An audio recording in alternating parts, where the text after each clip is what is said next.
Thank you for the opportunity to speak here. I'm going to talk about global and local ancestry inference for recently admixed samples. I serve as Chief Scientific Officer for Beijing USCI Medical Diagnostic Lab, and I also invest in GameStop. African American and Mexican Americans are the mixed samples in the US that which are the major example in this talk. The ancestry information is useful in study health disparities. My colleague Cruz and I study the health disparity in African American men with prostate cancer. Self-reported ancestry information, which people often use, is less informative because a large variation. For example, in the African American, the African component can vary from say 10% to 90%. The local ancestry information cannot be self-reported. However, the ancestry information can be reliably inferred using genetic data, either the SNP array or the low coverage whole genome sequencing. Those are relatively affordable.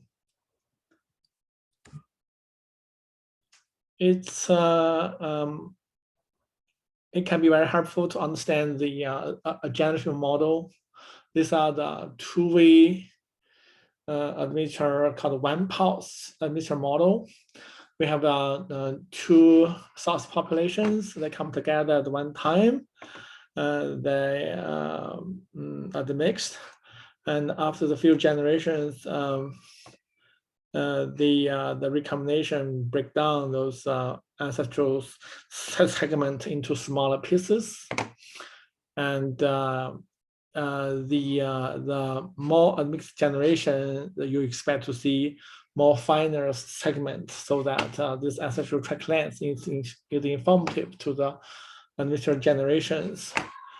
By inferring the global ancestry, you actually look at the proportion of the ancestry in this combined two chromosomes, two sets of chromosomes. While for the local ancestry, you want to know that on each locus what their ancestral compositions are.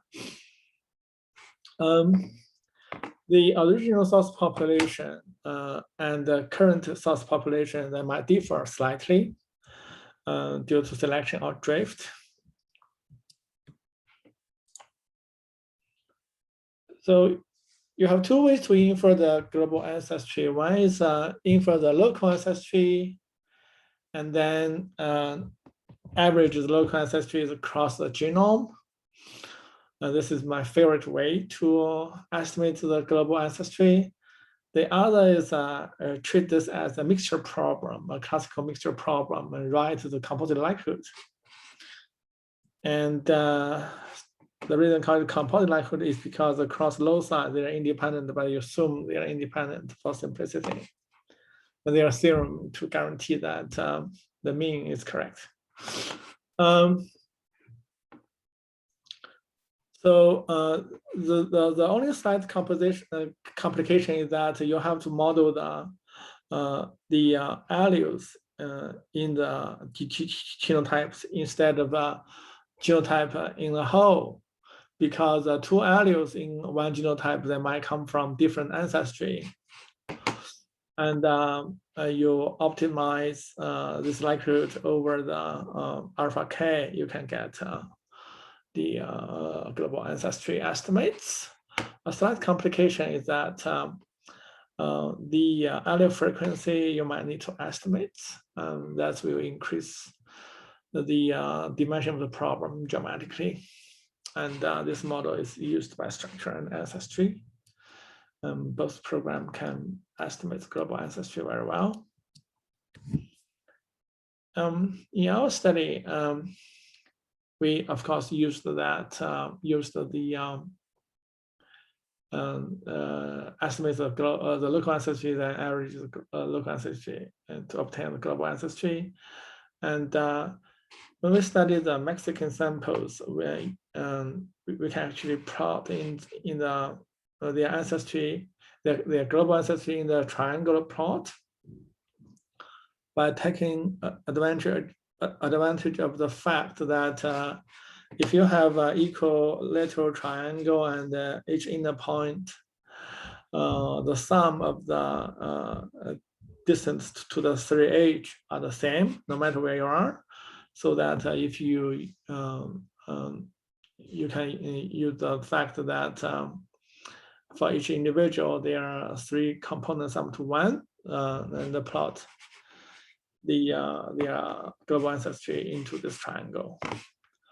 And these are the on the right hand side is the global is a principal component plot. You can see that there is a striking similarity topologically between the triangular plot of the ancestry and with the PCA plot with the placement of the samples. Right?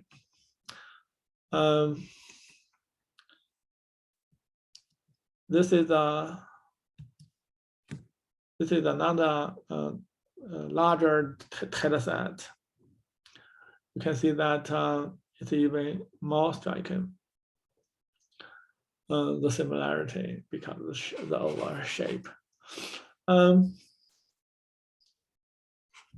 This we put the East Asian samples into the PCA. We try to illustrate that there was a folklore saying that you can use the East Asian as a surrogate for the Amerindian samples because Amerindians actually migrate out of the East Asian some 13,000 years ago. But in our study, you can see that in the 2 data set, the East Asian samples are placed at different locations. So maybe not such a good idea.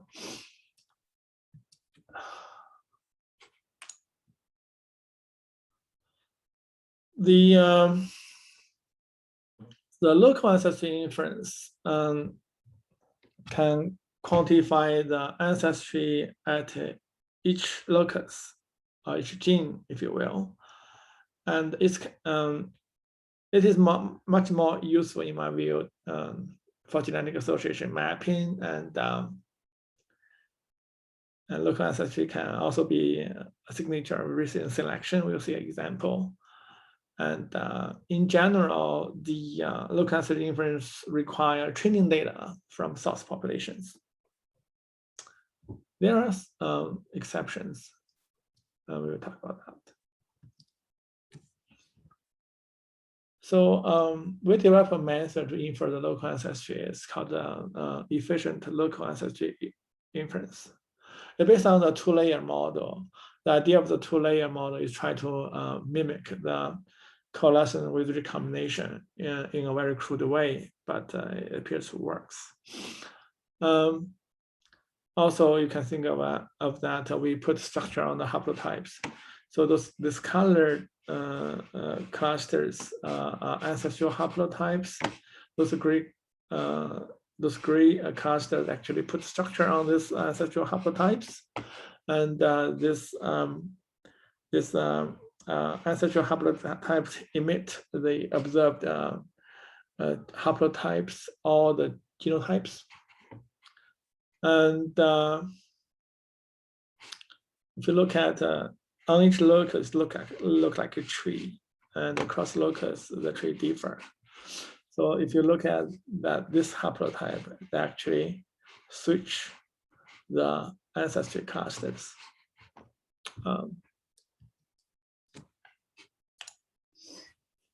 Although it's a simple approximation, it actually works, at least for our purpose. This is a 3-way admixture assimilated data set.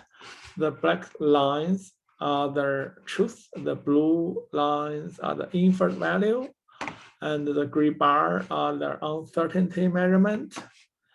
And you can see that the inferred match the truth very well at the majority of the loci, and wherever they don't match, you observe higher variations, which is a good sign.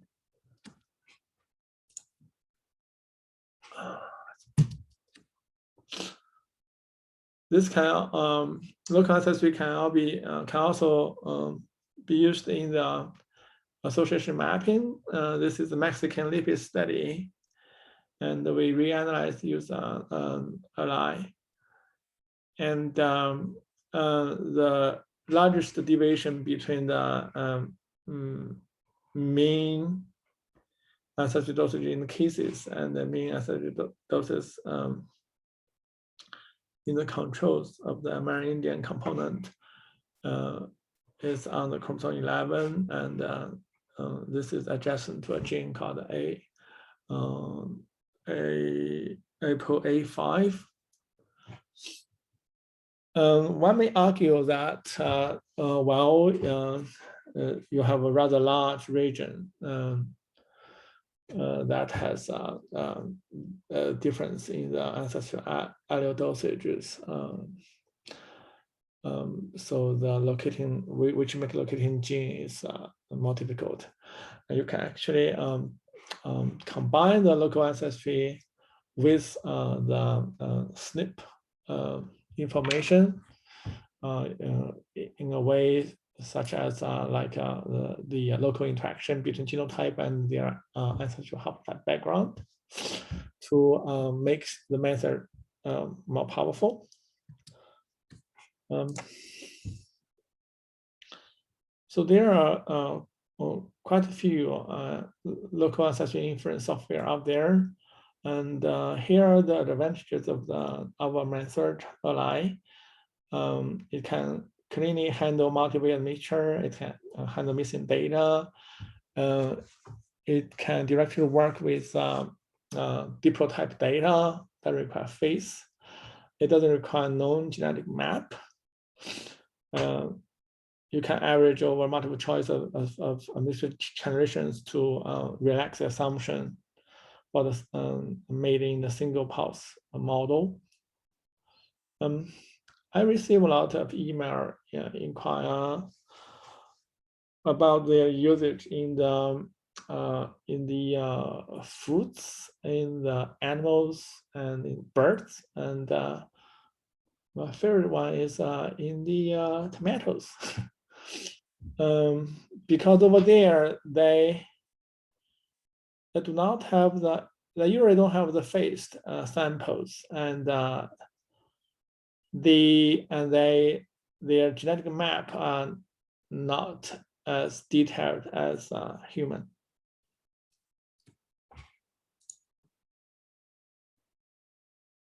In the original ALI paper, we analyzed 50,000 genome Mexican samples.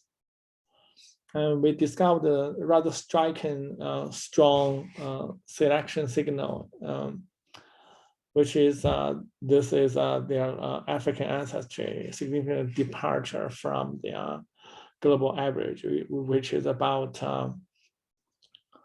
5%, which turns into the allele dosage will be 0.1, but here is more than 0.6. So similar strong selection observed by, for example, Professor Tang Hua from Stanford, when she analyzed the Puerto Rican samples.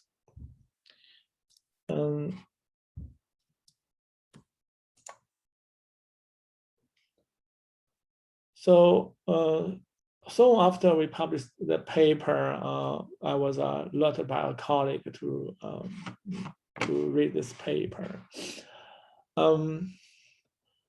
They claim that they studied almost 30,000 African American samples, and they they claim that there is no recent selection in African American cis admixture, which is good because here, if we want to claim these are the recent selections in Mexicans, we have to rule out that this signal is not in the Africans. So the way we did it is we analyzed the southern genomes, African American samples, and they don't have this spike there. This study has a much larger sample, which is reassuring. However, in their discussion, this paper questioned the validity of the strong selection that we observed in the Mexicans. That raises three concerns. One is that Mexicans in the Southern Genome Project is a small data set. Second is it's likely that we observed this artifact due to the inaccurate or incorrect Amerindian training samples that we used. And the third is that this strong selection signal was not found by the Southern Genome Admixture Analysis Group, who initially analyzed data, and those are known experts in the ancestry inference. So those three concerns are all valid concerns, and we try to address them all. And the first is a smaller sample. We found two relatively large GWAS data set with a Mexican descent subjects. And together they have more than 3,000 samples. We observed both strong selection in the two study. This addresses the first concern. The second is the inaccurate and Amerindian training sample. So to address this fully, we cannot just use another set of the Amerindian training sample. One difficulty is there aren't many. The second is the Amerindian are very diverse. So whatever many you find might be inaccurate. So the best way is we try to infer from those Mexican samples. Luckily that in Mexicans, they are about half of their genome are Amerindians. So that we can devise algorithm to infer those information. After we've done that, and we find that with or without Amerindian training samples, the strong selection there. Let's come to the third concern. Why the Southern Genome Admixture Analysis Group didn't find it? We looked into their rather long documentation. We found that they used a democratic strategy to call the local ancestry, and they ran 4 software packages: half-mix, then parity, IF-mix, multi-mix, and then they used majority vote to decide the final call of the local ancestry. In our simulation study, however, we found that multi-mix always underperform, and IF-mix require fine-tuning of parameter or window size. And lamp LD performance reduces when phasing error increases in the training data set. This is a valid concern because in the Southern Genome data set, the European and African samples, they have a trail data, and so that their phasing can be very accurate. The on the other hand, for the Amerindian, they don't have the true data set. And their phasing are substantially less accurate. Also, the MHC region is notoriously hard for phasing by statistical method. The hub mix for 3-way admixture was not publicly available, but just by looking at the other 3, we get a pretty good idea that it is this democratic strategy to call local ancestry that make the Southern genome admixture analysis group miss this strong selection signal. In fact, both admixed and LAMP-LD can detect selection in Mexican if they were ran independently. The closing remark: if you're doing a study involve the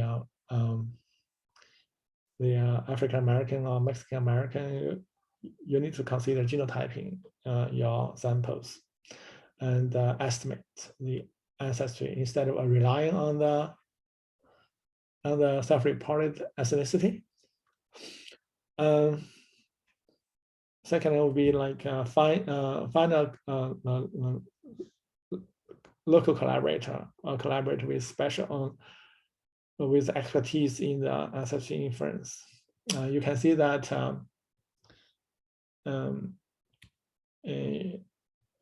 you need to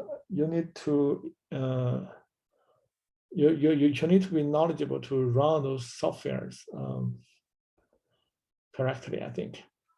These are the 2 papers that today's lecture are based on. Thank you.